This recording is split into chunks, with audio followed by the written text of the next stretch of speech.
Hi, beautiful soul. It's Shirly Weiss again.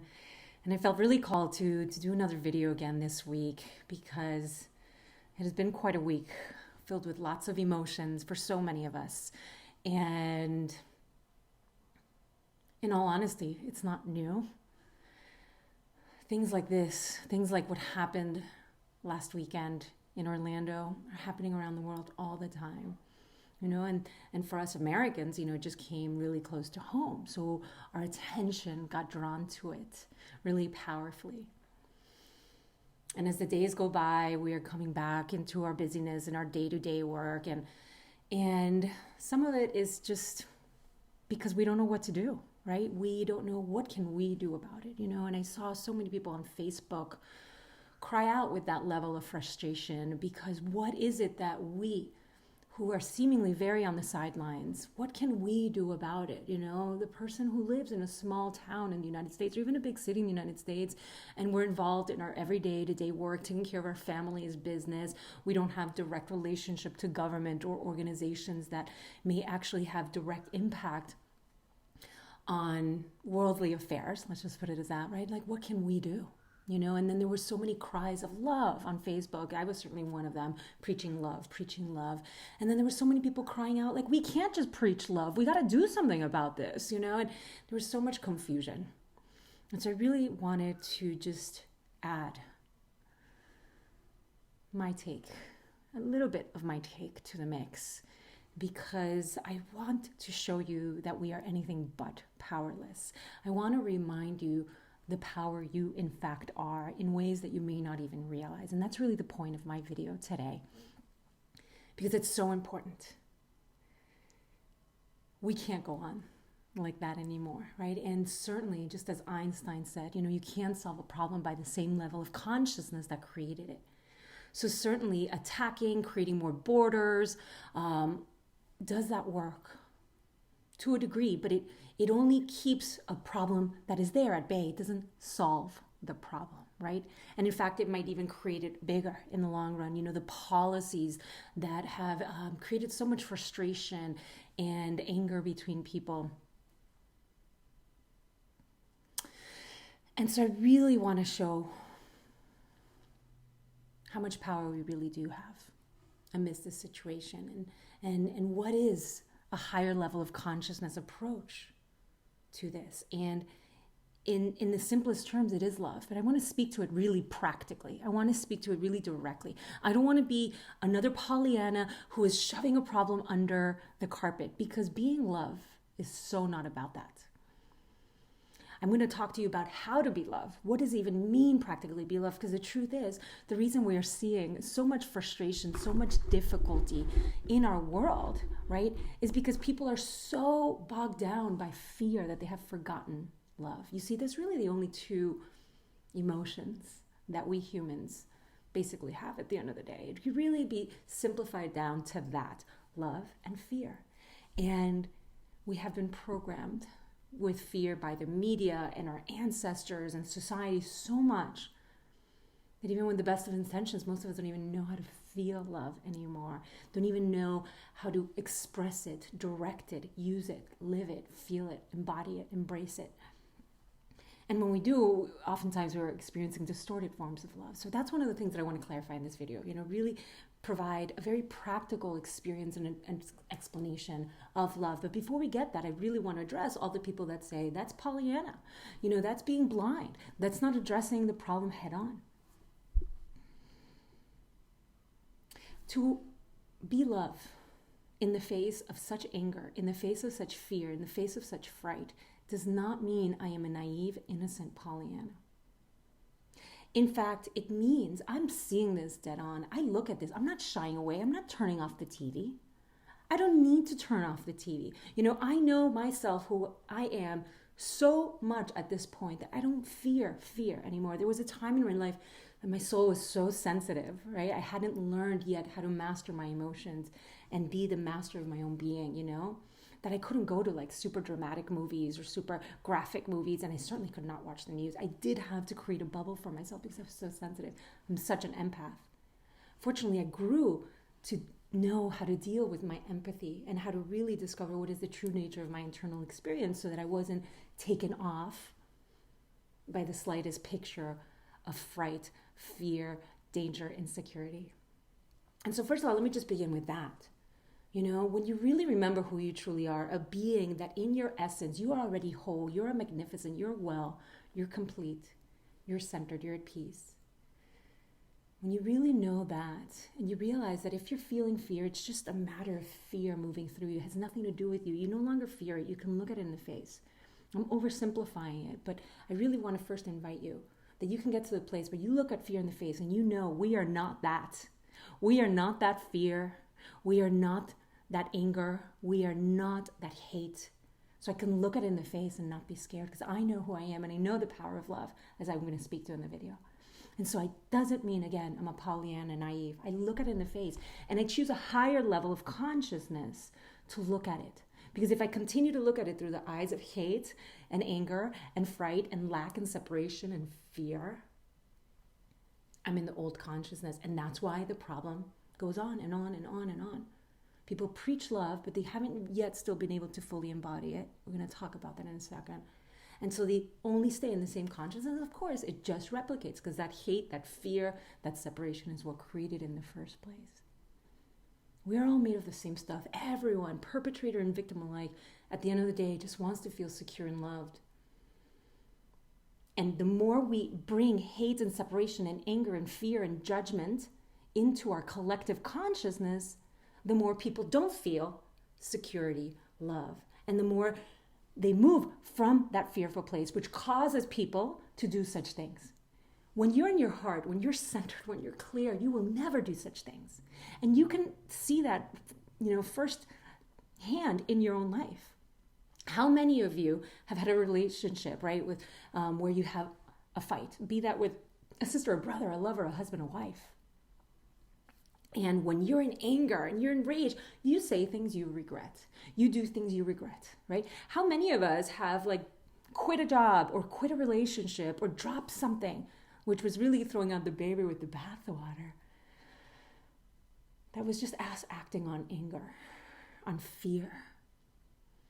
And then when the dust settled, when the dust of fear and anger settled, we were back in our center again. We realized, oof, maybe I shouldn't have said that. Maybe I shouldn't have done that. And so it's not being masters of our own experience, internal experience, and moving forward in fear that we do things we regret. And that is what is fundamentally happening with the terrorists of the world. They have been so programmed from the beginning in fear that they're only thinking from that mind. And of course, it's leading them to do such horrific acts. But I don't want to blame them. It's not even theirs. They were programmed. And so we need to rise the collective into love. Because just like you act clearly when you're more in love, when you are in your heart, when you're calm, when you're centered, you're clear, you're inspired in a very different way. You don't talk to your partner in the same way as you did when you were angry at them. You don't move in your job, in your career, in your work in the same way when you were in fright or anxious, right? You're more curious. You're more accommodating. You're more creative. You're not in a defense. You're in a communion with the situation, with others, with life, and you're just curious. And in that clarity and in that heart resonance, you are more of a clear being. And they've actually proven this scientifically. When we are in fear, it literally distorts and creates almost like a distorted field that clouds the wisdom of our intuition. They have studied this scientifically. And then when we fall back to love, we fall back to our heart, it's like it clears the veil, and suddenly we just know things. We have an impulse to do something that turns out perfect, right on, amazing for everyone, for the highest good of all, right? And so that's what's happening when we choose anger, when we choose judgment. No matter how right we feel, how dare they do that? They are wrong. We are feeding the collective with fear. And the very people that are feeling the most fear, that are creating these acts, they don't need that more. It's like the world is incensed enough. It's enough on fire. And we can, with our love, being another person on this planet who is grounded, who is centered, who is clear, who is seeing fear in the face and like, that's not me. And it might sometimes move through me and I might temporarily feel it, but I know it's not me. I know it's just a temporary feeling. Because remember, all feelings and thoughts eventually pass. Haven't you noticed that? When you get in a fight, eventually that passes and you feel good with your husband again, right? And so I always seek to let the fleeting pass as quickly as possible so I can come back to the constant, the grounded, clear being I am. And when I'm in clarity, I get wisdom and I move from a different place. And that's what we want others to do too. And when we are in love, in our center, we are literally feeding that into the collective. When I'm in my heart in appreciation and faith and trust in this vibrational world and universe, I am feeding that into the collective. And they've done studies on that as well. This was done so long ago, I can't even remember who did this. I think it was actually Wayne Dyer. And I know most of you, if not all of you watching this video, know Wayne Dyer. I believe it was him and another group of people that did this experiment where they went into an office building. And I believe they took like the vitals of everyone in that office building right before this experiment. And they took the blood pressure of people in the office building, et cetera, and before the experiment. And then what was the experiment? They brought in a group of people, a large group of people, into one of the floors of this office building. And I feel they even took the vitals of people in the surrounding buildings as well. And they bring this group of people into the building. And they do a group meditation. I don't know how long it was. I don't remember. It was like 20 minutes, an hour. I don't know. And so this group falls into a deep group collective meditation. And that was it. That was all they did. And then after the meditation of this one small group, they again measured the vitals of everyone else and all the other floors in the surrounding areas. And what happened? What did they find? That afterwards, everyone, all their vitals had normalized. Anyone who had high blood pressure, their blood pressure normalized. And I'm not talking about people who did the meditation. I'm talking about people who were in the surrounding areas. So thanks to this group that just got in their hearts, regulated their vibration, their harmony started to resonate in a more harmonious way, a more clear way. That vibration infiltrated to others. And pretty sure no one knew what was happening. So it's not like they knew, right? I'm going to have to read up on that. I just thought of that story just now. And there's just so much proof that where we are emotionally, vibrationally, energetically doesn't just affect my body and my mind and my being. It literally infiltrates the universe. And so let's really recap that, because I've made two really important points. When you are in your heart, when you are relaxed, when you're in faith, grounded in the root of your being, meaning you're not up in your head, fearing, anxious, striving, efforting. You're calm, you're relaxed, you're clear. My clients and students always hear me say something that one of my favorite teachers, Michael Singer, taught me. Relaxation is one of the highest spiritual practices. Right? But I digress. So when you are in that relaxed state, when you are grounded, when you're in faith, when you're in your heart, first of all, not only are you more of a clear consciousness, you're a clear vessel, so that wisdom can guide you very efficiently, very powerfully. And by the way, this is key for any of you that are business women, entrepreneurs, and most of you in my audience are change makers, so that you're not running your ship into the ground with fear-based actions, right? You're actually being led from a higher wisdom that leads you very efficiently. It's the kind of intuition, some people like to call it that suddenly tells you to go left instead of right, and you bump into your next business partner, right? You're led from that higher, more efficient wisdom.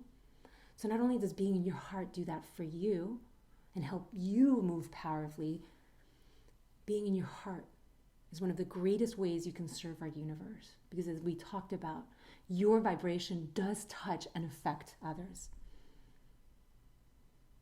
And so I want to invite you, this is not Pollyanna.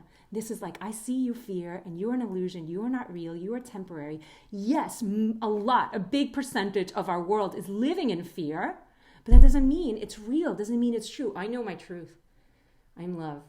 And I choose to practice whatever practices I need to do to get me into more clear, true experiences of love, of heart-based living in my life, so that I give myself and my work and my life that gift, but mostly for my universe. You are so powerful.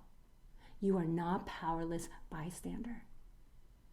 And watch your energy. Are you in a state of fright and anxiety?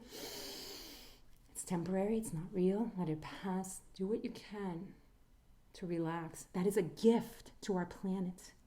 The more of us that are feeling true peace, true faith, true love, more and more each day, that is what we're going to feed into the collective. And in fact, I believe so many of us have been doing that for like the past 30 to 40 decades, right? Certainly since the 60s. That is why we are having such a mass awakening happen. That is why the mainstream is so spiritual nowadays. You know, our love, our higher vibration is already affecting. And so this is like the collective ego fighting for its life one last time. So let's show that collective ego what we got, which is truth, which is real, which is love. And it's been measured physically. And it's powerful. And you got it. And let me tell you, when you start vibrating more and more in love and heart and harmony, your life is also going to start to transform. Your electromagnetic field is literally going to change. And you're going to attract different things to you, and things are going to start unfolding differently. And certainly because you're going to be in a clear state, so you're going to be led by a higher voice. That is sometimes so ordinary you don't even realize it. But it's ultimately divinely extraordinary. So do what you can to get in your heart. Feel gratitude right now. Feel gratitude that you're abundant enough in your life, that you have a computer to listen to a video like this, that you have the consciousness and sense of self to listen to a video like this and have community like this in your life. You know, be grateful for whatever level of health you already have that allows you to just be patiently watching what is now a 17-minute video. Whatever you need to do.